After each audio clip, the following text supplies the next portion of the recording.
তোমার হিন্দু মেয়ে পছন্দ হয়েছে, ঠিক আছে। তোমার ইহুদি পছন্দ হয়েছে, হ্যাঁ ঠিক আছে। এখানে অন্য কি?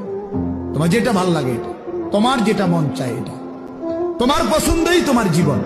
খোদার কসম, কোরআন শরীফের আয়াত আছে বাপ, সূরা আরাফের মধ্যে আল্লাহ তাআলা বলছে, এই মনের ইচ্ছা মতো যে চলে, ওয়াত্তাবা হাওয়াহু, যে তার নফসের মনের চাহিদার অনুসরণ করে, আল্লাহর বিধান, রাসূলের বিধান, কোরআনের বিধান, ইসলামের বিধান, ধর্মের বিধান কিছুই যে মানে না, কোনো ধার ধারে না, পরোয়া করে না, পাত্তা দেয় না, আল্লাহর কসম, আল্লাহ কোরআনে বলছেন, ফামাসালুহু কামাসালিল কালব, ওই ব্যক্তির উদাহরণ, ওই ব্যক্তির জিন্দেগি কুকুরের মতো, কুত্তার মতো, কুত্তার মতো, কুত্তার মতো, কুত্তার মতো।